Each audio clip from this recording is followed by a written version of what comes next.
we remember you. And for those horrified at the state of our country, we will fight to restore the Canada you know and love, even when they won't.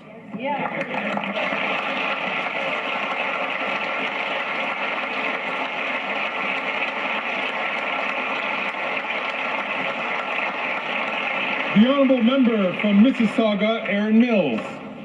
Mr. Speaker, 1 year ago, over 1,000 Israelis were killed in a terror attack by Hamas. Since then, Netanyahu's regime has killed tens of thousands of Palestinians and victimized hundreds of thousands in the region. As long as this continues, so too does the harm in our Canadian communities. Over the past year, our local synagogue has had to ask police for support during Shabbat and this past weekend during Rosh Hashanah. Palestinian Canadians who have lost entire generations of family members are afraid to grieve openly and continue to be targeted for their heritage. This is unacceptable. No matter your identity, you deserve to feel safe and to be able to grieve in our country. This is not a political issue, this is a humanity issue. And if members in this House continue to make this tragic loss a partisan issue, we risk losing a part of our own humanity. Today is the horrific anniversary for Jewish and Palestinian Canadians alike. Today is a day of grief, Mr. Speaker.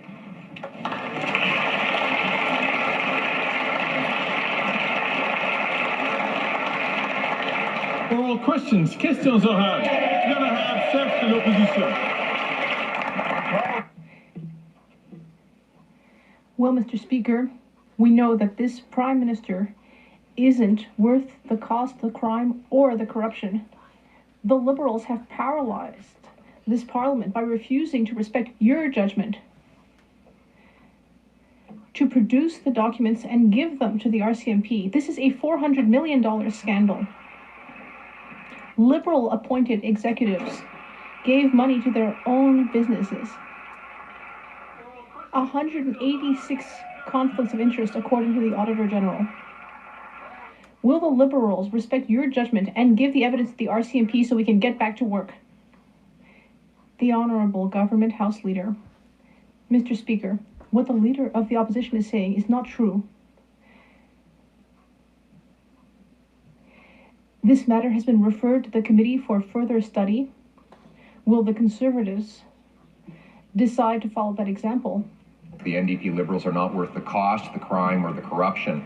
Prime Minister has ground the work of Parliament to a halt by refusing to respect your ruling. The government must hand over evidence to the police concerning the $400 million spending scandal that saw Liberal appointees give millions of dollars to their own companies. Wow. The Auditor General says there's 186 conflicts of interest in this scandal.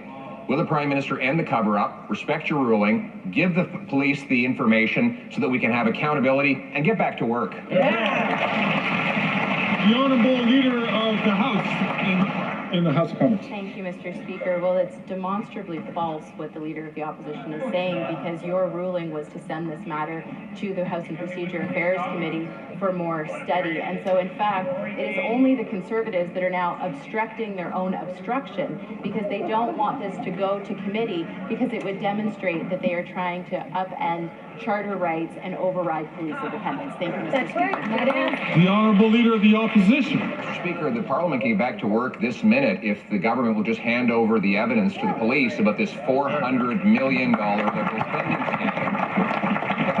I found it interesting. They say everybody's going to lose their charter rights if the police get evidence into this $400 million Liberal spending scandal. No, what will happen is that the Liberal nominees and appointees who engaged in 186 conflicts of interest to stuff their own pockets will be held criminally accountable, and Canadians might get their money back.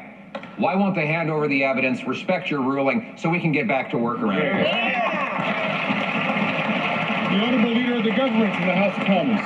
Mr. Speaker, what's interesting about this is that there's actually proof that the Leader of the Opposition is saying is false, because in your ruling you said this matter needs to go to the House and Procedures Affairs Committee for further study, because this is unprecedented in what the Conservatives are putting forward, because, as the RCMP mentioned, it would upend charter rights and it would blur the lines between judicial and legislative independence. Mr. Speaker, the Conservatives can follow your ruling and we can all go back to work, which is what exactly the Canadians want us to do. Thank you. I'd like to thank all members for being very patient and not taking the microphone. I'm going to remind the honourable member from South Shore St. Margaret's to do the same.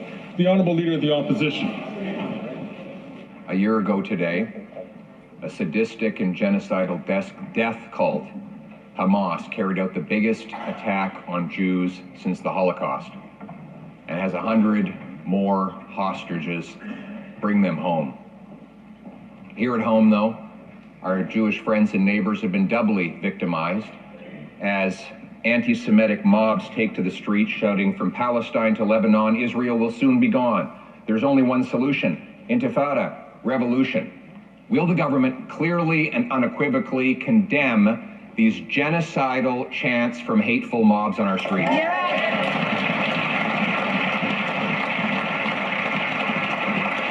The Honourable Minister for Foreign Affairs. Mr. Speaker, Judy Weinstein, Vivian Silver, Ben Mizrachi, Netta Epstein, Shir Georgi, Alexandre Luc, Idal Vital Kaploun, Tiferet Lapido. May their memories be a blessing. It was my honor to have met with their families here at home and in Israel. And on the anniversaries of Hamas' horrific attacks, my promise to their loved ones is the following. Year after year, Canadians will honor their memories, and to Jewish people, we stand with you. We won't relent until the last hostage returns home.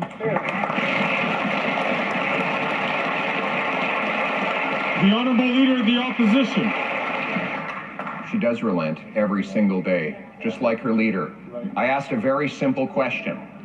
Mobs have taken to the streets in front of Jewish homes, hospitals, and businesses to shout anti-Semitic hate slogans. I quoted a number of them and invited the minister to rise to her feet and specifically condemn them, to stand with Jews against the anti-Semitism that has been allowed to proliferate on our streets. So once again, will she condemn these anti-Semitic chants? The Honourable Minister of Justice and Solicitor General. Mr. Speaker, today is October 7th, an anniversary of a horrific attack on Jews. 1,200 people killed, over 200 people taken hostage. Our solidarity is with Jews in Israel and with Jewish people in Canada and right around the world. What we stand up against absolutely is the amount of hatred that we have seen in this country and countries around the world, where people will target Jewish Canadian schools, daycares, and synagogues for the acts that they have a problem with on another side of the world. We are better than that in this country. We need to stand up against that kind of hatred in support of Jewish people and in place of all people who defend their ability to worship how and whom they choose.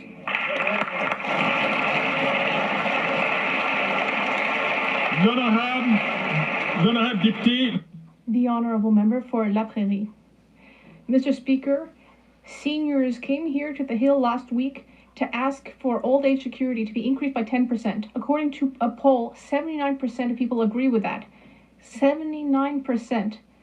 And elected officials voted unanimously for it. We just need the government to grant royal recommendation to C-319, but it doesn't want to because it says that that's not how things are done. We are bringing up seniors' living conditions. We're bringing up democracy. And meanwhile, the government keeps talking about procedure. Why will they stop dragging their feet and grant royal recommendation? The Honourable Minister of Labour and Seniors. Mr. Speaker, I visited with many seniors in my riding over the weekend. I have dialogued with them, and knowing my honourable colleague, I'm sure that he has been very clear with seniors. For example, the fact that he is opposed to lowering retirement age to 65, the Bloc Québécois voted against that.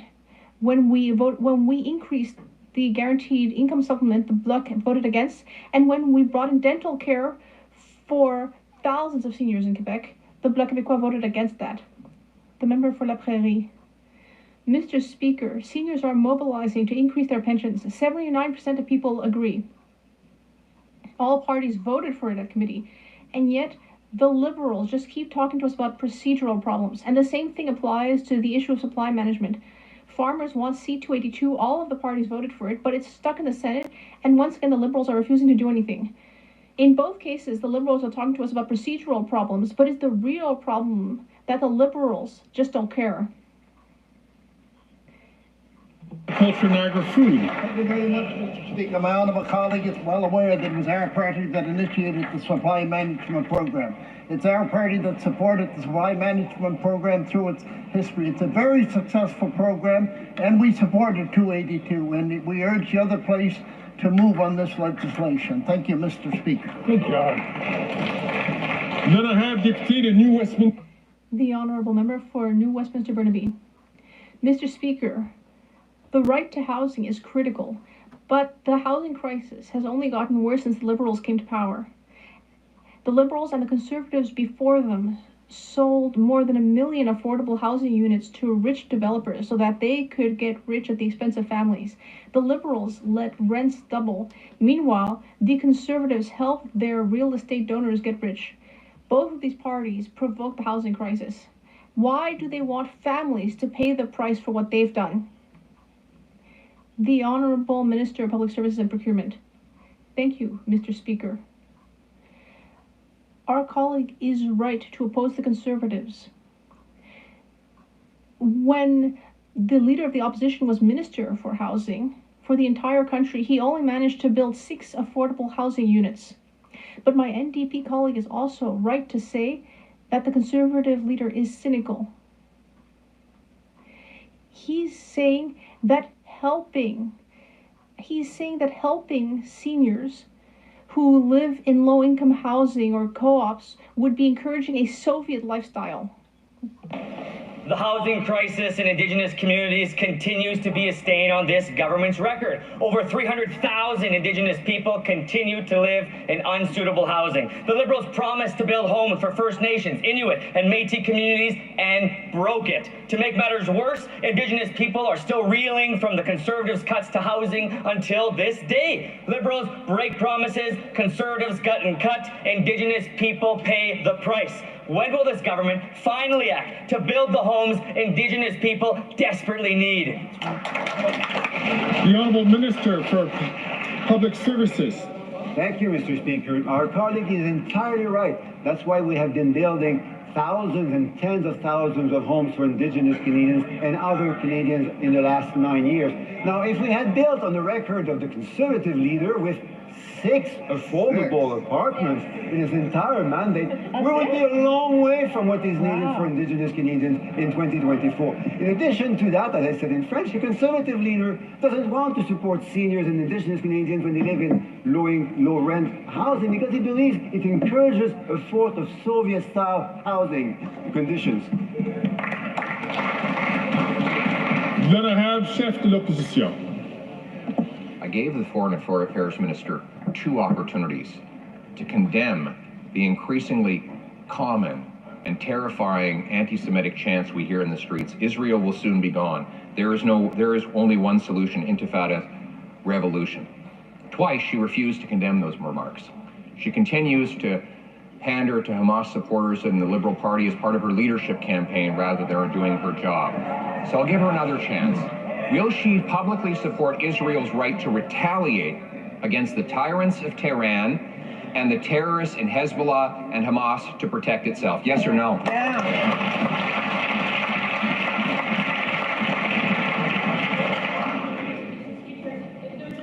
We don't do politics about...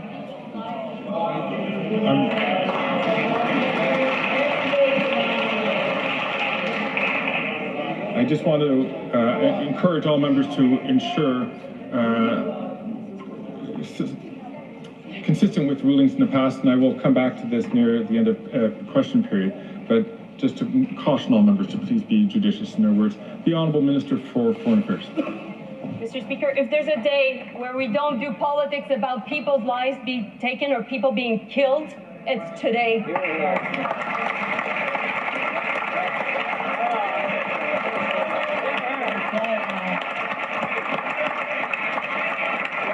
We are all against any form of anti-Semitism, I hope, in this House, any form of discrimination.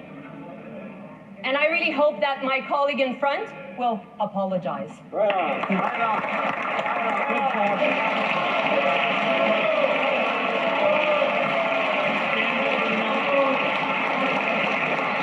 The Honourable Leader of the Opposition. There was ever a day when we needed a government to stand up for what was right, this would be that day.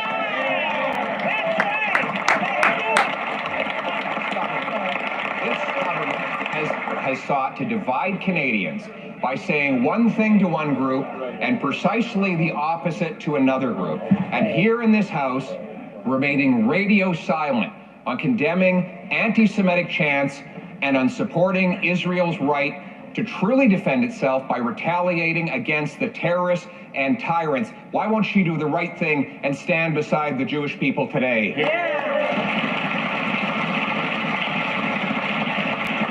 The Honourable Minister of Justice and Attorney General. Mr. Speaker, 1 year ago in the Middle East, peace was broken by a violent terrorist attack by Hamas. On this side of the ocean, we deserve to do better in terms of the protest that we articulate. It needs to be peaceful. What that means is you don't go out on the streets and target a daycare. You don't go out on the streets and target a community center. You don't go out on the streets and target a synagogue. Our resolve to fight anti-Semitism is strong. It has been strong since this parliament started when we outlawed the willful promotion of anti-Semitism. It is even stronger now when we're advocating for more strict penalties, which that party opposes.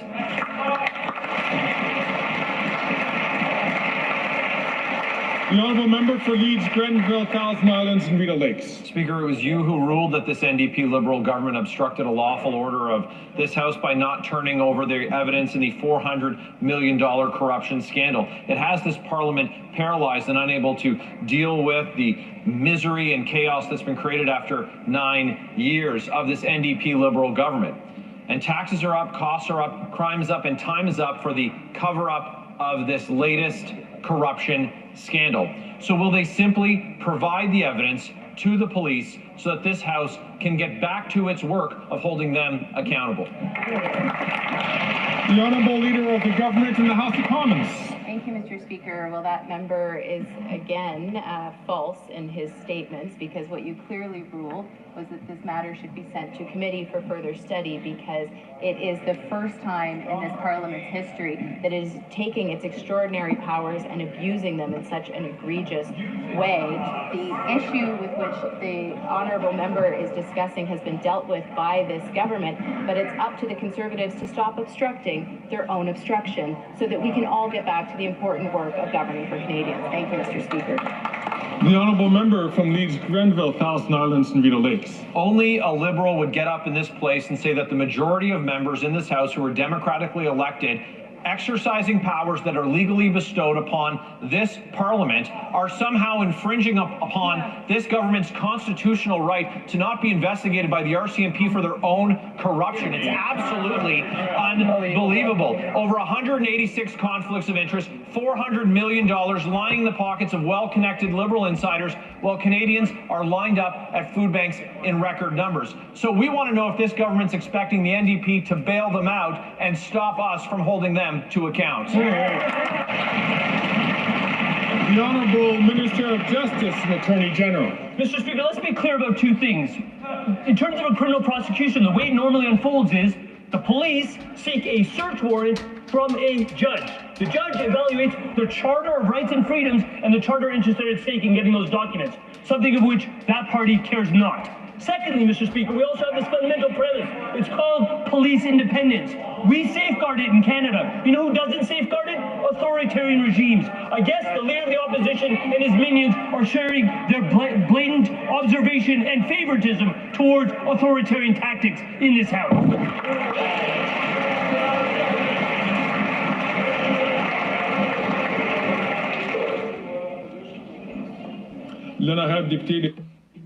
The Honourable Member for Louis Saint Laurent. Mr. Speaker, history will remember that this government is corrupt. The latest example is the Green Fund, which ultimately became a slush fund for this government's buddies. The Auditor General was scathing.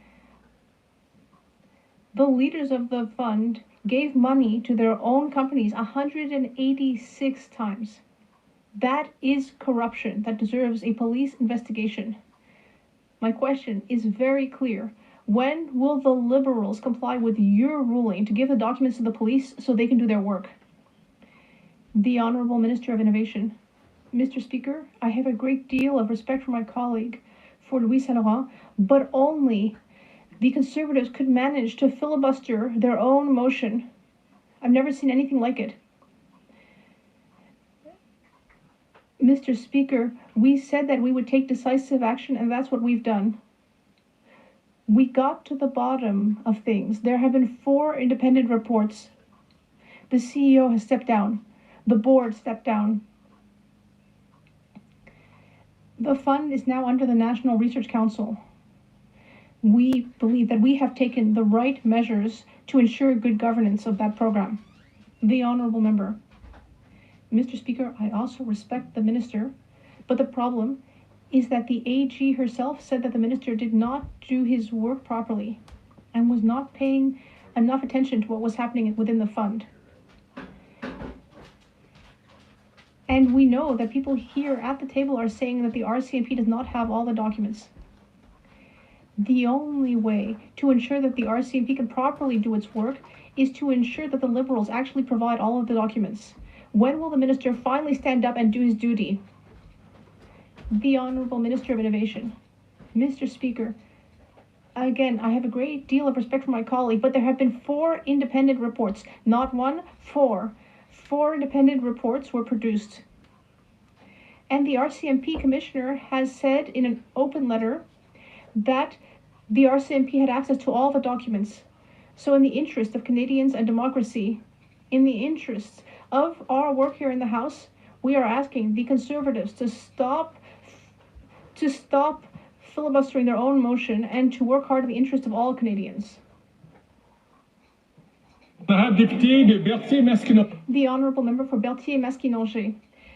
Mr. Speaker, I'd like to come back to C-282, a bill that protects supply management. We were wondering why 2 Senators, Peter Beam and Peter Harder, were blocking the bill in the Senate. Well, now we know why. Because of Dimitri Soudas, former advisor to Stephen Harper. He said about the 2 senators that they are 2 former deputy ministers who tried many times to convince Stephen Harper to abandon the supply management program. I was there, he said. So these 2 Liberal appointed senators are trying to topple something that was voted in this House. Is that acceptable for the Liberals? Alimentaire. The Honourable Minister of Agriculture. L'honorable ministre Revenu National. Merci, Monsieur le Président. Je peux vous assurer. The Honourable Minister of National Revenue. I assure you that all Liberals here support supply management, just like our Bloc Québécois colleagues. But the Conservatives, well, I can't say the same for them. We have had a conversation with the Senate. We are talking with senators, just like my colleague from the Bloc, but the Senate is independent. These senators are independent. They need to do their work, and we expect them to do their work diligently. The Honourable Member for Berthier-Masquinongé. What's happening in the Senate is very serious. These 2 non-elected officials are attacking our farmers and also the very basis of our democracy. This is where we vote in legislation in this House. If Peter Beam and Peter Harder don't agree with this legislation and want different legislation, then they should have the courage to step down from the Senate and get elected. This is where democracy has its seat. Our people's representatives are here and they supported C-282. So will the government ensure that these 2 senators respect democracy? The Honourable Minister of Public Services and Procurement. Thank you, Mr. Speaker. Same question, same answer. My colleague gave a very clear answer. We support supply management. And in fact, the Liberal Party, a Liberal government, brought in supply management several decades ago. We have always been very consistent in our position, unlike some members in this House. We have defended supply management even when President Trump wanted to get rid of it and when the Conservatives were asking us to capitulate. Before giving the floor to the member for Berthier-Masquinongé, I would like to invite the members for Mirabel and Portneuf-Jacques-Cartier to ensure that they do not speak until they receive the floor from the Speaker. The Honourable Member. Well, Mr. Speaker, adopting C-282 will be critical for dairy, poultry, and egg producers. That's not according to me. That's what it says in an open letter from the milk, eggs, chicken, and turkey producers of Canada, which just shows that when the Bloc Québécois supports Quebec's interests, sometimes it's such a great idea that all of Canada wants the same thing. Quebec and Canadian farmers want the same thing. This is good for everyone. So will all of the parties ask the Senate to stop blocking this consensus and pass C-282? Thank you. The Honourable Minister of National Revenue. Thank you, Mr. Speaker. I entirely agree with my colleague from the Bloc Québécois.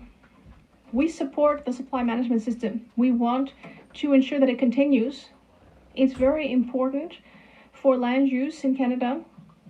The bill is in the Senate at the moment, and we expect senators to deal with it diligently.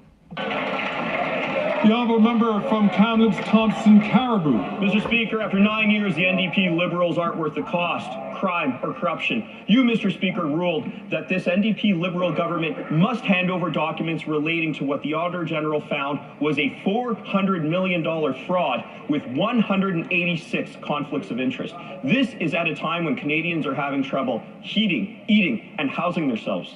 When will this Liberal government end the cover-up and provide those documents to the RCMP as they should?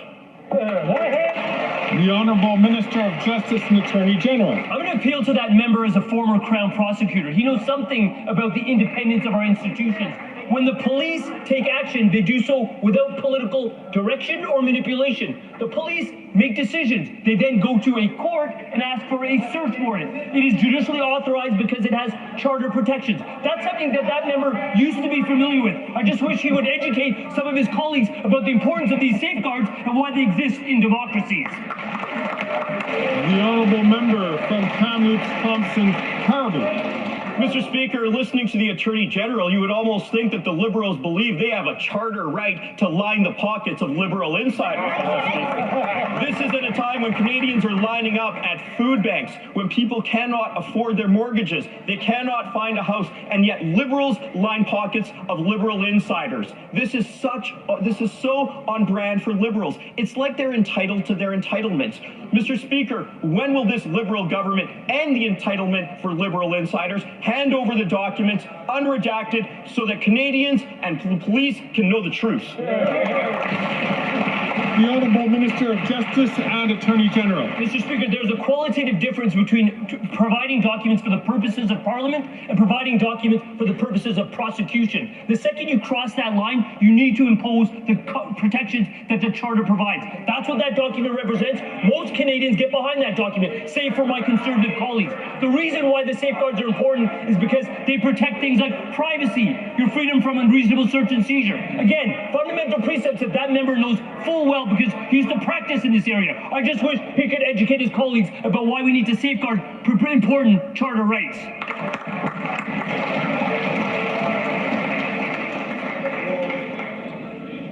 Colleagues. The Honourable Member from Carleton Trail, Eagle Creek. After 9 years of NDP Liberals, taxes are up, costs are up, crime is up, time is up. The Green Slush Fund is more proof that the NDP Liberals are not worth the cost, crime, or corruption. They have violated a House order to cover up for their friends. This $400 million Liberal scandal has paralyzed Parliament, making it impossible to address the Prime Minister's agenda of crime and chaos. Will the NDP Liberals end the cover-up, give proof to the police, so Parliament can get working for Canadians? The Honourable Minister for Innovation. Mr. Speaker, talking about working for Canadians. Now Canadians at home, we're seeing conservative blocking conservative motion, Mr. Speaker. Can you imagine that? We live in a parallel world in this place. The conservative are blocking their own motion, Mr. Speaker. What we did and we promised the Canadian was to get to the bottom of this, Mr. Speaker. There'll be 4 independent reports, Mr. Speaker, including the Auditor General, including the Commissioner of the RCMP. We said he has all the documents, Mr. Speaker. Not only the board resigned, the CEO resigned, the integrity of the foundation has been transferred, Mr. Speaker. We uphold the August Colleagues, the honourable member from Victoria. Mr. Speaker, Canadians expect their government to do more when it comes to the climate crisis, but the Liberals are so far deep in the pockets of Canada's worst polluters that they plan to label fossil fuels as sustainable. They are caving to the interests of big banks and big oil instead of protecting Canadians. Oil and gas profits are going up. Their emissions are going up, and they want to greenwash fossil fuels. Why are the Liberals helping them? The Honourable Minister for the Environment and Climate Change. Thank you, Mr. Speaker. I will quote a colleague from Rosemont La Petite Patrie. I quote, "This is why, as a New Democrat, as a progressive, as an environmentalist, we are in favor of putting a price on pollution. We support taxing carbon, which already happens in the majority of Canadian provinces. On this side of the House, Mr. Speaker, we're not caving to pressure and disinformation campaign by the Conservative Party of Canada. It's unfortunate that the NDP doesn't seem to be progressive anymore or environmentalist anymore." The honourable member from Winnipeg Centre. Mr. Speaker, nothing but excuses from these Liberals, including abortion. They are failing to stand up to Conservative premiers because they will not enforce the Canada Health Act, including Alberta's premier, who is leasing hospitals to Covenant House, which provides emergency contraceptives and abortion services. The Women's Health Coalition says this jeopardizes reproductive rights. Will the minister stand up to Conservative premiers, enforce the Canada Health Act, and uphold abortion care as health care? Hear, hear. The Honourable Minister of Health. Abortion care is health care. Making sure that a woman has access to an abortion service is essential medicine, and we believe in this on this side of the House. We fight for it every day. But let me go a step further. It's also essential that every woman in this country gets access to the contraceptives they need to have control over their body. And if you're against abortion and you're against contraception and you're against sexual education, then I'm sorry, you're against women's freedom altogether. And on this side of the House, we're going to make sure every woman gets the sexual and reproductive tools and support that she needs to have true freedom, Mr. Speaker.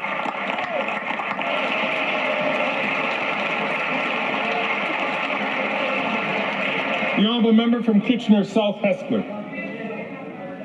Mr. Speaker, buying a home is one of the biggest decisions that a Canadian can make in their lifetime. Unfortunately, high mortgage costs can be barriers to many, particularly the younger generation seeking to purchase their first home. Our government has made some of the boldest mortgage reform changes in decades to ensure that younger Canadians can turn home buying into a reality. Can the Minister of Finance explain to this House how the adjustments to the mortgage amortization period will enhance and improve access to homes for thousands of Canadians? The Honourable Deputy Prime Minister and Minister of Finance. Mr. Speaker, I'd like to thank my colleague from Kitchener South Hespeler for the question and for giving me the chance to talk about the important measures that we have recently announced to help young Canadians achieve their dream of home ownership. We've announced for first-time home buyers amortizations of 30 years and 30-year amortizations for all Canadians buying new builds. Not only will this put the dream of home ownership in reach for more young Canadians, it will help get more homes built faster. That's good news for Canadians, Mr. Speaker. The honourable member from St. Albert, Edmonton. Mr. Speaker, the Conflict of Interest Act is clear. A minister shall not be involved in the operations of a business while in cabinet. Text messages indicate that someone named Randy at the Minister from Edmonton's shady company was involved in its business operations, including an alleged $500,000 fraud. No one from the company named Randy can be identified except the minister, and everyone knows why. Will the minister finally fess up and just admit he broke the law? The Honourable Leader of the Government in the House of Commons. Thank you, Mr. Speaker. We agree that as witnesses go to committee, they need to share information that is asked for them by the committee. Thank you, Mr. Speaker. The honourable member from St. Albert, Edmonton. Well, the minister seems to be in hiding. The fact is that it is no coincidence that after months of inquiry, there is no other Randy that can be identified but the minister. And the minister's own business partner even admitted the only Randy ever connected to the shady company is the minister. So again, will the minister stand in his place, fess up, admit he broke the law, and better yet, resign? Hear, hear. Hear, hear. The honourable leader of the government in the House of Commons. Thank you, Mr. Speaker. As I have said, if a witness is called before committee, they are expected to provide the information asked of them. Thank you, Mr. Speaker. The honourable member from Sturgeon River, Parkland. Mr. Speaker, who's Randy? It's a question that has gripped the nation, and we have yet to receive a truthful answer. Text messages reveal that the Minister of Employment's fraud-ridden business partner was working with Randy to shake down a medical supply company. The texts show that Randy was in Vancouver the same day as the Minister of Employment was there attending a cabinet retreat. The minister denied speaking with his partner. He claimed he didn't even have his phone, but now he admits that he did text and call his partner. So will the minister stand up and admit that he's been Randy all along?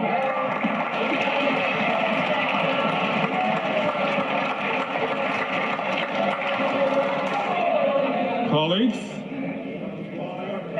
the honourable leader of the government in the House of Commons. Thank you, Mr. Speaker. As we have stated all along, that if a witness is called to committee and asked to provide information, they need to provide that information to the committee. Thank you. That's right. The honourable member from Sturgeon River. Well, Mr. Speaker, the Minister of Employment denied being Randy. He claimed he had no business dealings with his fraud-ridden business partner. He said he never even spoke to him in Vancouver while he was at the cabinet retreat. He said it was impossible. But after handing over his phone to the ethics commissioner, he finally admitted that he did text and call his business partner while at the cabinet retreat in Vancouver. The minister concealed the truth from Parliament for months, and only after getting caught did he admit his actions. Now the Speaker has even found his business partner in contempt of Parliament. The minister has had all summer to reveal the real Randy. Will he stand up and reveal himself today?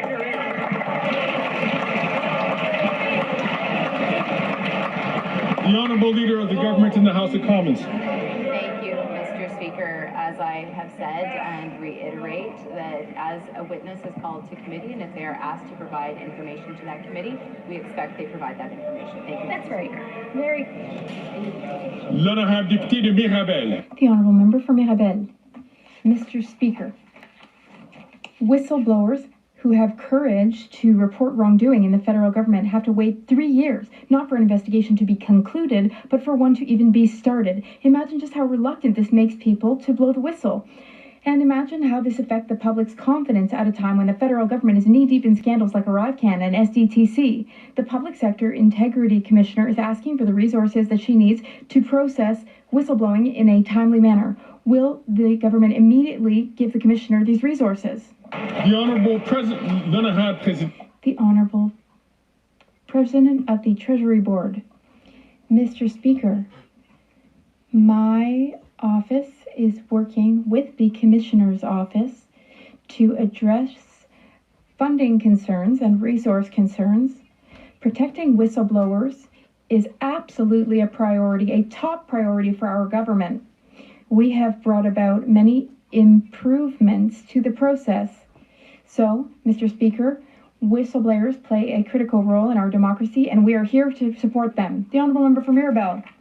Mr. Speaker, consider this. While the federal government is embroiled in various scandals, there are 161 whistleblower complaints that have yet to be processed. 161 complaints related either to wrongdoing or to reprisals against whistleblowers. The government must increase the commissioner's budget as per her request. But the government must also ensure that all whistleblowers are protected, which is a reminder that Bill C-290, which passed unanimously in this House, has not yet made it through the Senate. Will the government ensure that the commissioner has not only the budget that she needs, but also the necessary legal framework to do her job? The Honourable President of the Treasury Board. Mr. Speaker, first of all, as I said, my office is working with the Integrity Commissioner's office. We are working together to address these issues. We supported the bill that my colleague just mentioned. I hope that all senators will also support the bill. There is an external working group as well, which is studying revisions to the Whistleblower Protection Act, and we support whistleblowers. From Hastings, Lennox, and Addington. After 9 years of NDP Liberals, taxes are up, crime is up, cost is up, time is up, Mr. Speaker. The NDP Liberal carbon tax is driving up the cost of food, adding to an already terrible food insecurity crisis. It has gotten so bad, doctors are being told to be on the lookout for scurvy. That's right, scurvy. Not only are many Canadians grasping at their grocery bills in advance of Thanksgiving dinner, our medical professionals are concerned about the return of a centuries-old disease. Mr. Speaker, how is this Prime Minister so stubbornly convinced on his carbon tax, yet so afraid to call an election? The Honourable Minister of Health. I'll tell you, Mr. Speaker, what won't help somebody facing food insecurity in this country that's caused by a global crisis and rising food costs is cutting the rebate check. That's what the Conservatives would do. I talked to an individual, Bob, today. He's a senior who, with the Canadian Dental Care Plan, just saved $3,000 on essential care that he needed, talking to me about what that meant for his family and their ability to afford food. That would be canceled by the Conservatives. All the Conservatives have are slogans, and we saw what that did. Fake lakes, gazebos, rubber checks, because they're going to go from slogans to try to win an election to slogans to explain why they're not doing anything for anybody. We're not going to allow that to happen. The Honourable Member from Hastings, Lennox, and Addington. Thank you, Mr. Speaker. Well, sunny days are over. Everyone should be concerned when leading medical publications are raising the alarm bells about scurvy in Canada in 2024. This disease was an issue 400 years ago. The cost of the carbon tax on food pricing is real. Limited access to adequate food caused by this increase is real. And lastly, the negative effects on the health of Canadians is real. Mr. Speaker, will the government axe the tax to lower the cost of food so that Canadians can once and again enjoy an affordable family Thanksgiving dinner? The Honourable Minister of Health. You know what's back after decades of being gone? Tuberculosis, measles, misinformation that is being spread around things like vaccines and about public health is doing insane damage to people. And I'll tell you, if you care about food insecurity in this world, then you should be supporting a school food program. If you care about food insecurity, then you should be helping families lift up, not giving them empty slogans with nothing behind them. Mr. Speaker, we face difficult times in this world right now. This requires serious and real conversations. That's what we're centered on. That's what we think about. That's the solutions that we offer. The Honourable Member for Beauce. Mr. Speaker, everything is more expensive thanks to the Bloc Liberal coalition. The price of housing, the price of gas, but most of all, the price of food, which has shot up 22% since 2021. The food banks in my riding of Beauce barely have enough food to feed families in the region. But the Bloc Québécois continues to support this government, which has impoverished Quebecers. Families are really struggling. They need help as soon as possible. When will this government listen to Canadians and call an election? The Honourable Minister of Public Services and Procurement.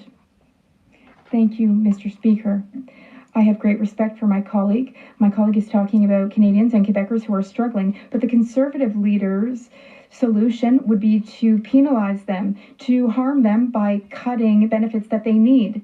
Even for people in the colleague's riding, they would also cut the school food program, which would help children in his riding who arrive at school in the morning with empty stomachs. Because according to the Conservative leader, feeding school children is just bureaucracy. The Honourable Member for Madawaska, Restigouche. Mr. Speaker, in all of my conversations with students, scientists, researchers, one thing is very clear. The solutions to many of the world's problems can be found through science and research. From the Arctic to climate change to food science and beyond, can the Minister of Innovation, Science and Industry inform this House of the work our government is doing to support scientists? The Honourable Minister of Innovation. Mr. Speaker, I would like to thank my colleague for his great work. Indeed, when we invest in science and research, everyone wins, Mr. Speaker. That's why earlier this year in the budget, we announced an investment of $800 million through the Strategic Science Fund for 24 Canadian organizations working to solve some of the world's most significant challenges. And more recently, and everyone should be thrilled about this, Canada signed an agreement with the European Union's Horizon Europe program. This means that our researchers, scientists, and students will collaborate with their counterparts in Europe. Let's be ambitious, let's make this a priority, and let's make Canada a true leader in research and science. Kent and Middlesex. Speaker, after 9 years of NDP Liberals, taxes are up, costs are up, crime is up, and time is up. And you know what else is up? The number of kids needing to use a food bank. The London Food Bank is already helping over 16,000 people every month, and more post-secondary students are going hungry. Thanksgiving is this weekend and many families will be going without. Why? Because the cost of the carbon tax is making food too expensive. So if this Prime Minister is so convinced on his carbon tax, why won't he call a carbon tax election? The Honourable Minister for Families, Social Development. Mr. Speaker, we all suffer when some of our fellow Canadians are suffering.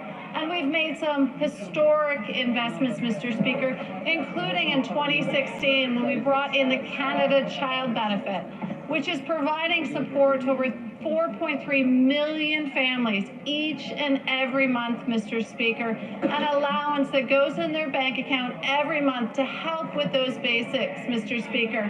This is how we are fighting for and supporting Canadian families, Mr. Speaker. The Honourable Member from Lambton, Kent and Middlesex. Mr. Speaker, of course the Laurentian elites wouldn't understand. They don't know what it's like to be a parent living paycheck to paycheck, trying to feed their families. Constant NDP Liberal tax hikes and inflationary spending means that 1 million Ontarians had to use a food bank last year because they couldn't afford to buy food. In Middlesex, London, that means that 23,000 kids are going hungry. What parents really want is to give their kids a good Thanksgiving. So will the Prime Minister give Canadians what they want and call a carbon tax election? The Honourable Minister for Families, Children and Social Development. Mr. Speaker, on this side of the House, we're focused on fighting for Canadian families. What does that mean, Mr. Speaker? That means making $1 billion commitment to families and children across this country to bring forward a school food program, Mr. Speaker, that will feed over 400,000 children each and every year. We've already seen progress with Newfoundland and Labrador on board and putting this forward in their schools. I look forward to more provinces and territories signing on so we can ensure kids have food at school. The Honourable Member for Montmagny, Lillet, Kamouraska, Rivière-du-Loup. Thank you, Mr. Speaker. After 9 years of this Liberal government, young Canadians and Quebecers are suffering. The sky-high cost of living is driving people to despair all over the country. 1.3 million Quebecers are experiencing food insecurity. And they're struggling to find a job, too. In a country like Canada, that's a disgrace. Quebecers have had enough of this centralizing inflationary Liberal government, but the Bloc Québécois is still insisting on keeping them in power. It's unbelievable. Young people need jobs and housing. Can the Bloc Québécois give young Quebecers a break and stop supporting this Liberal Prime Minister who is ruthlessly impoverishing them? The Honourable Minister of Public Services and Procurement. Thank you, Mr. Speaker. Ruthless? You know what's ruthless? Conservative policy toward Quebec's families and young Quebecers. He should bring his party leader with him. He says it's bureaucratic to help people to give food to children at schools, children who arrive in the morning with empty bellies. In fact, what about in the members' riding? We need an explanation about why it's bureaucratic to help hungry children. Member from St. John's East. In 2012, the Conservative Prime Minister traveled to the World Economic Forum in Davos to announce their plan to raise the retirement age to 67. Their plan, supported by the Leader of the Opposition, would have taken away OAS from 1 million Canadian seniors who turn 65 this year. Can the Minister of Seniors share how the government has defended Canadians' right to retire at 65 and what further supports for seniors is at risk of Conservative cuts? The Honourable Minister for Labour and Seniors. Mr. Speaker, thanks to my colleague, the chair of our Seniors Caucus. Mr. Speaker, the Conservatives' World Economic Forum agenda tried to turn Canadians' 2 best years of retirement into their 2 worst years of work by raising the retirement age to 67. Shameful. We reversed it. That's right. Their World Economic Forum wish list would cut our $1,000 increase to the GIS that helps nearly 1 million seniors. It would cut rent relief for vulnerable seniors and would kick 2.5 million seniors off the Canadian dental care plan. The World Economic Forum agenda will not pass, Mr. Speaker.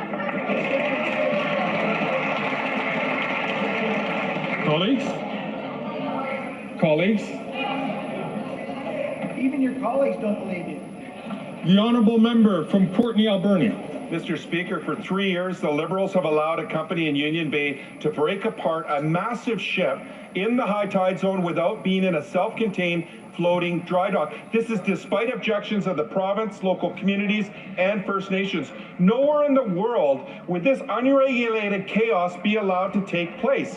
A recent provincial inspection found the operations are discharging effluent more than 100 times the limit for copper and more than 13 times the limit for zinc. What will it finally take for the federal government to step in and put an end to this dangerous, unregulated shipbreaking? The Honourable Parliamentary Secretary. Thank you, Mr. Speaker. And as the member opposite knows, there's a federal responsibility, but there's also a provincial responsibility. And there is a responsibility to collaborate on every piece of what the member opposite talked about. We're going to continue to uphold our end on the DFO side. We ask the province to do the same. The Honourable Member from Spadina, Fort York. Mr. Speaker, today is the first anniversary of the Hamas attack on Israel. On that horrific day, Hamas killed over 1,200 people, including 8 Canadians and over 200 taken hostage. At home, in 1 year, there's been nearly 5,800 incidents of hatred and anti-Semitism, including Samadoun posters today for a Toronto event under the heading Long Live October 7th.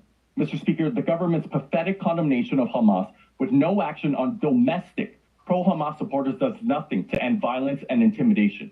Will the government give up its veiled support for terrorist sympathizers? The safety of our citizens is the only priority. Thank you, Mr. Speaker. The Honourable Minister of Justice and Attorney General.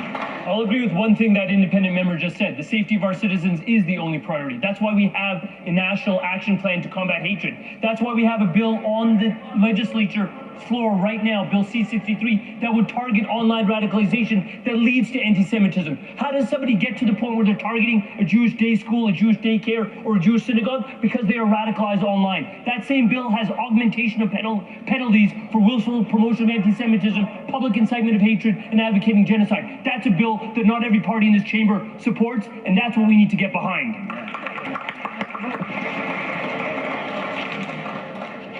Colleagues, chers collègues, à la suite des discussions. Following discussions among representatives of all parties in the House, it is my understanding that there is consent for a moment of silence to be observed for victims of the attack in Israel 1 year ago. I understand there is agreement to observe a moment of silence in memory of the victims of the attack in Israel that happened a year ago. I now invite honourable members to rise. J'invite les honorables députés à se lever.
I thank all honorable members.